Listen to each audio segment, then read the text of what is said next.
This is a short session, just 20 minutes. I want to go ahead and jump right in and get us started. I'm seeing some familiar faces from other sessions yesterday and today, so it's good to have you back. My name is Michelle Thornton, and I am an assistant professor in the School of Business. I'm the current Accessibility Fellow Coordinator on campus and a former Accessibility Fellow myself from 2019. Today, what we are going to be talking about this afternoon is my absolute favorite accessibility resource that I learned about when I was a fellow, and that is called Blackboard Ally. And this tool is pretty cool because I think it's got some great features, both for faculty members working to make their courses more accessible, but also for students, and you may not be aware of those. So I'm going to showcase both of those things today. I also have a great resource here with me, Kathy Dutton, who is one of our campus experts on Blackboard Ally. And so thank you, Kathy, for joining us. If I get tripped up or stuck on any questions, I'm turning to her. So I do want to note that today is day 2 in our 10-day accessibility challenge. For those of you who are participating, thanks for being with us. If you are not, you are still welcome to join in on any of our accessibility sessions during winter breakouts or participate in our drop-in sessions, which today happens right after this session. So let me first ask, we've got a small enough group here before I switch to my slides. Before this moment, how many of you have used Blackboard Ally? Little bit, right? Sort of, no, maybe? Okay, how many of you have seen something in your course that might say something about Blackboard Ally? Yeah, maybe? Okay, all right. Well, that you are not alone. There's actually a pretty low familiarity level across campus with Blackboard Ally, which makes my head explode to a certain extent because I do think it's pretty helpful. So let me go ahead and share my screen. I'm going to show you some of the ways that I take advantage of it.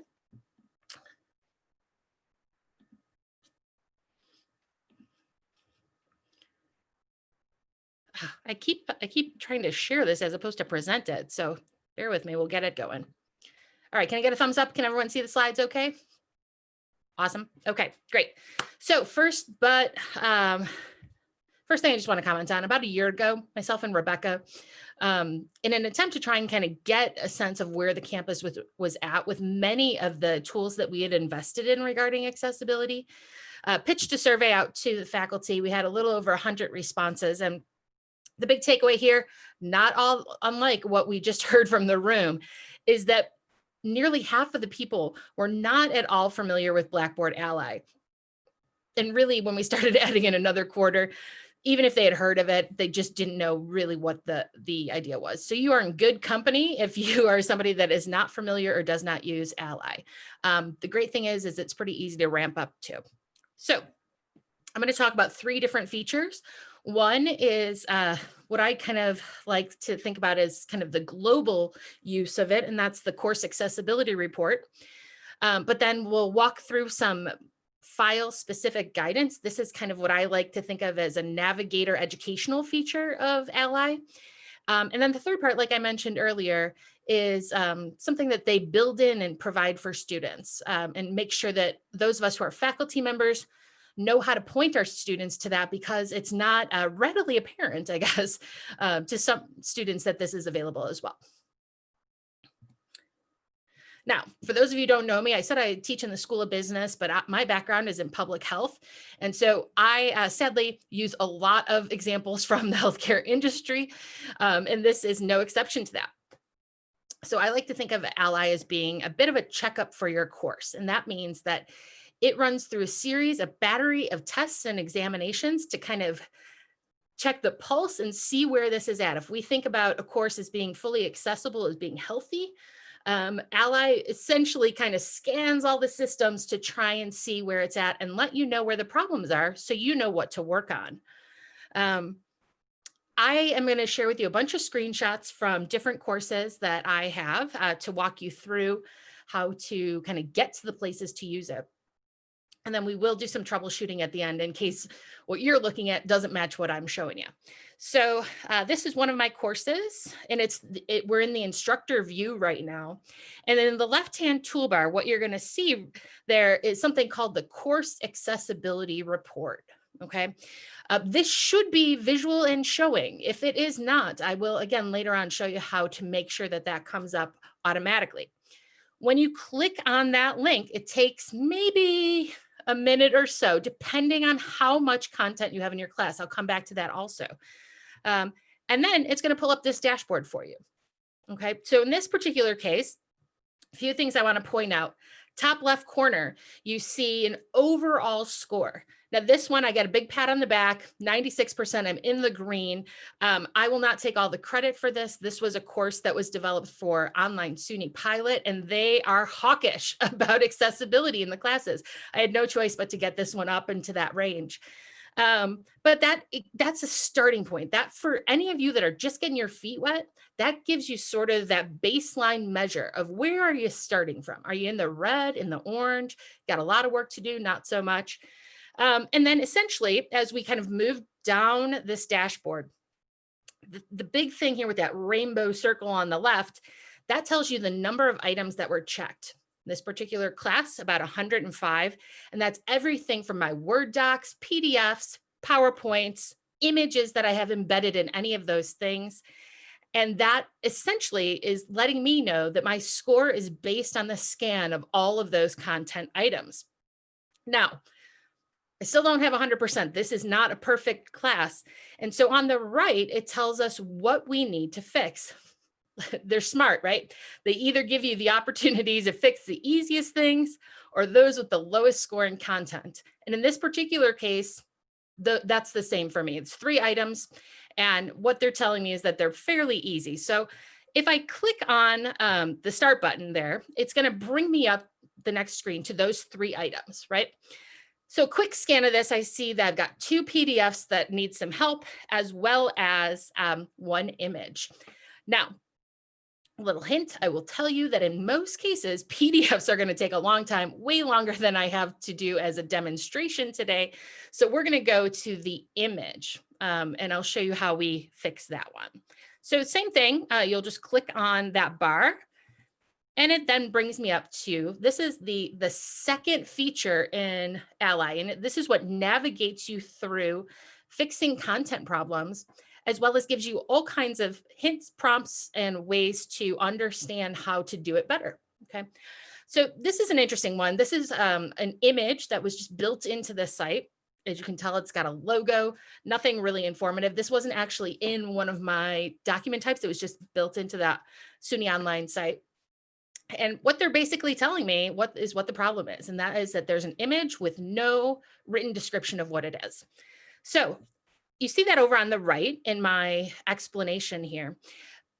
Below that are 2 different buttons that we could click on. One is, what does it mean that it doesn't have a description?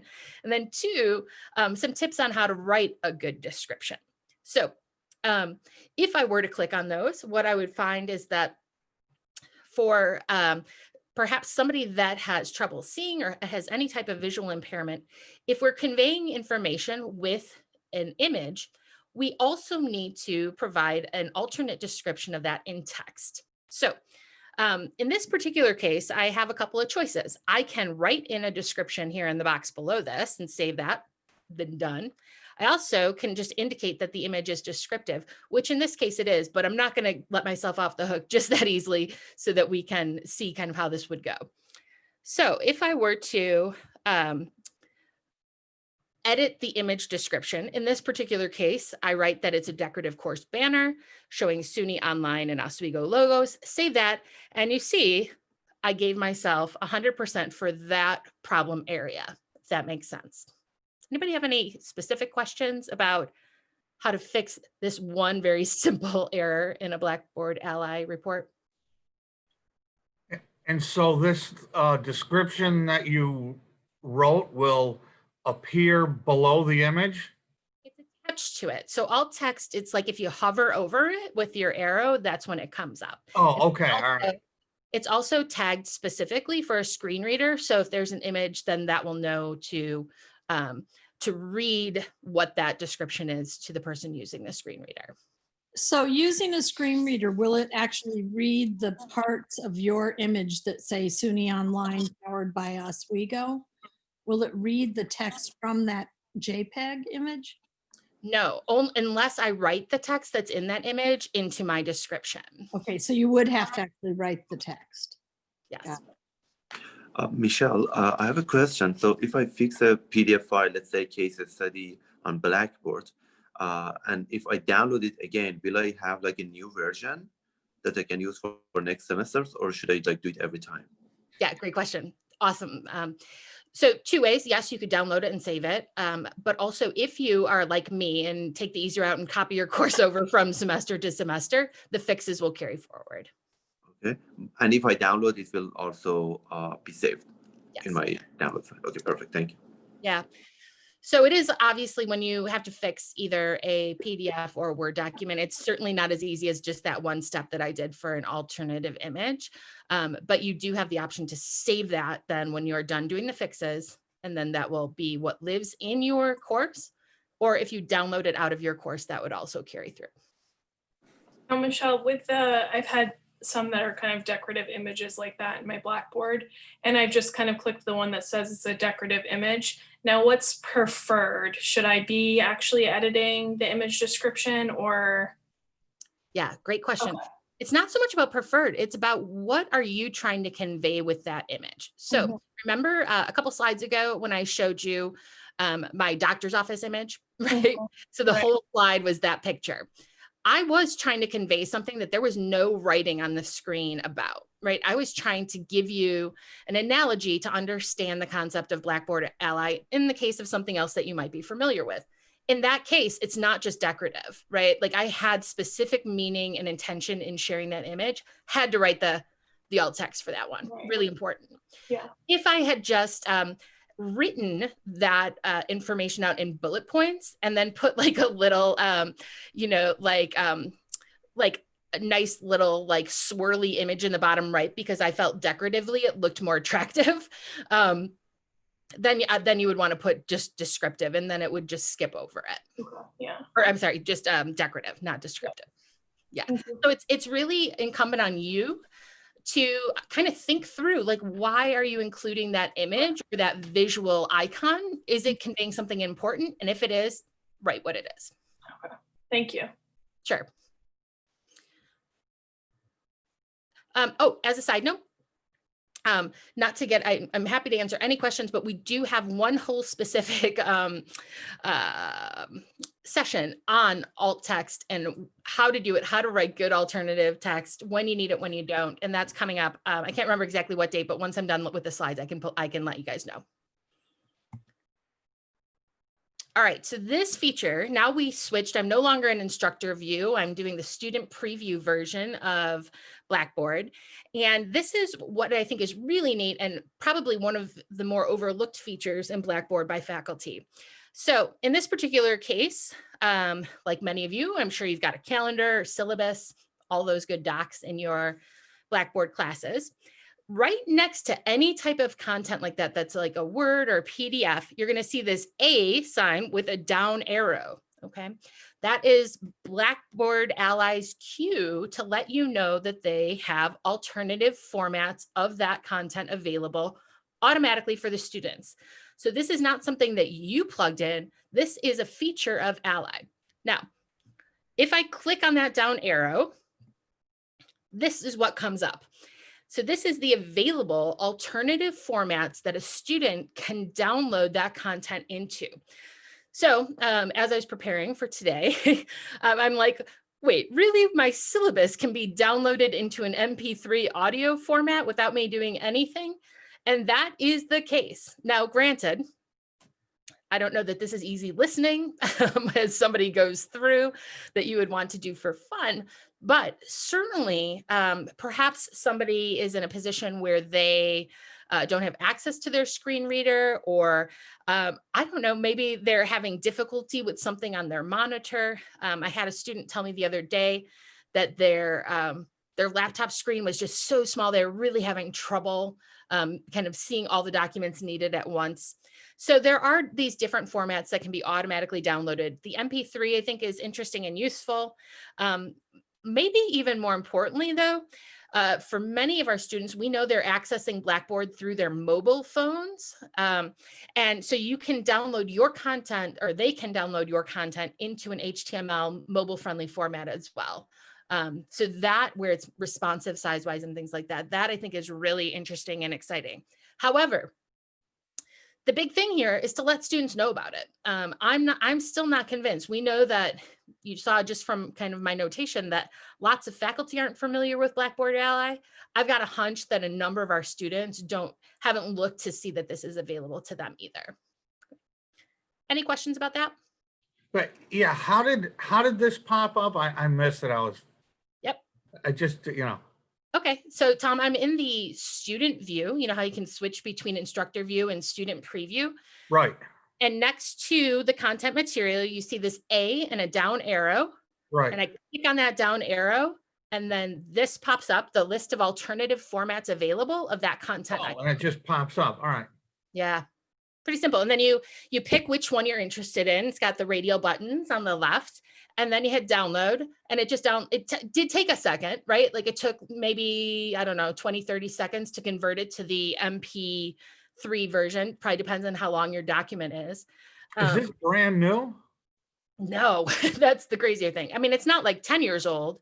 And maybe that's a question for Kathy, but I want to say a year, maybe, that all classes have had access to that. Is that right, Kathy? Do you have to be in the student view to get this dialog box? Because I've never seen this. Yeah, you have to be in a student view. So students see this. The download for the alternative formats that Michelle showed, that is a student tool. Ally was put in all courses fall of 2019. We rolled it out. Before that, it was a pilot. The actual audio option has only been around for maybe 6 months. Ally is always developing, is in a rapid development. So things change and they keep increasing it, and they're increasing the number of items that they can support. Does that answer your question, Tom? Absolutely, it does. Yes, thank you. Tom, also, and you know, well, maybe you don't know, but you can get to student view. I don't use it a lot. You know, it's fairly easy in the top right-hand corner as you're Right. in instructor view. So you can switch over to see it and check these out, because it is pretty neat. I was impressed when I went through it to see how quickly it worked and how many options there were. Can I go back, this is Sheila, can I go back to that screen real quick? I know we have limited time, but Yep. Once you pick one of that, does it keep, say, for example, the course calendar as it was, and then you pick another view? And how do you know which one to pick? If it's is it for a specific student? Oh. Yeah, Well, how do you know which one you should be picking? You know, we may like a certain one, but as long as we pick one of them, it would fit all accessibility requirements. No, great question. So you don't do any picking at all. They're all available to all students from the Mhm. student view. Oh, okay, So when I went through and picked them, it was just because I was curious and wanted to look at them. okay, But basically, each content, and so your content remains the same. So my Word doc is still always going to be there.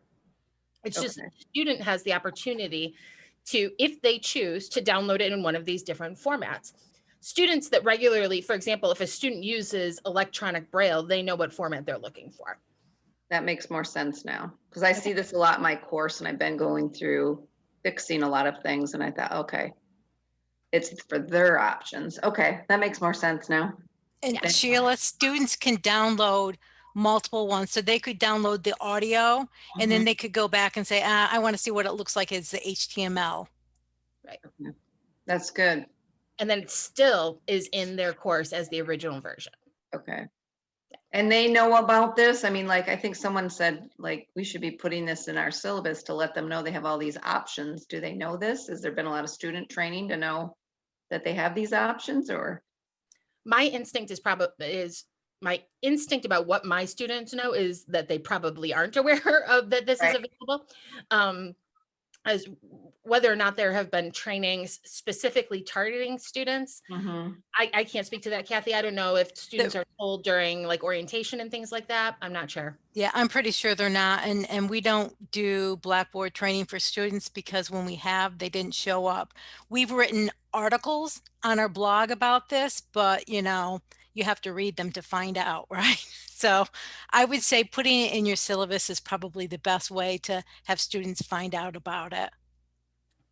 All right, guys, I'm going to get through these last couple slides here in relatively short order. But then I really encourage anybody, again, like I said, I'm moving right into the drop-in session after this. So if you've got more questions, a specific thing about your own course, stick around and we'll go through it then. The main thing is that if you're not seeing it, like I said, it's relatively easy to set up. I was going to go through the demo on that. Basically, in the bottom left-hand corner on your toolbar, there's a tool availability hit that you can button that you can hit in Blackboard, and then it pops up all the different tools. It's possible that Ally is not checked on yours for whatever reason. You'd want to go in and check that. There's also a possibility that you do a bunch of work and like your score is still not dramatically improving. There's a couple of reasons for that. One is you might have a bunch of archived old materials or old versions of documents. So if you're carrying your course forward multiple semesters and you're never getting rid of any old versions of things, you're just adding new content and then like hiding them or not making it available. If you're not eliminating that, but then you're only updating the most recent version, it's still scoring your old archived content for that course. One other example, we have in the School of Business, a couple documents that are consistent across all courses. One example is our ethics primer. And we learned that that was not an accessible document, and this was not something that was owned by the instructor or could change. So we had to change that at the school level. So keep your eyes open for things like that as well. Also, not everybody uses Blackboard. I get that.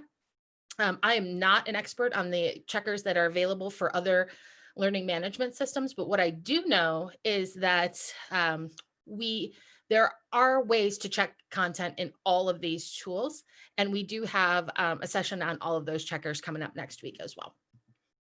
So I mentioned that we've got a drop-in session. Those happen every day. If you start to play around with Blackboard Ally in your courses and you get stuck anytime the next 2 weeks, please pop in and we can help you go through that. You could share your screen with us. We can see what you're looking at and what you're running into. And that's all for right now. Does anybody have any immediate questions during this session that they want to clarify or just touch base on before we, since we're a couple minutes over at this point? All right, well, I'm sorry we kind of sped through the end there. I appreciate all the good questions and everybody's participation today. Please let me know if there's anything we can assist you with. Like I said, I'm a huge fan of Ally. It's been a lifesaver to me as I've been trying to sort this all out. It's a really good, I think, guide, a way to get your feet wet and help you understand what are some easy things that you can fix and provide you with the tools to do so. Michelle, before you end, I just wanted to say, if you don't see I put it in the chat, if you don't see the course accessibility link in your course, to contact the CTS help desk, because it is possible that you could make it so your report is visible to students, and we don't want you to do that. So if you call us, we'll make sure it gets in there the right way. All right, thanks, Kathy.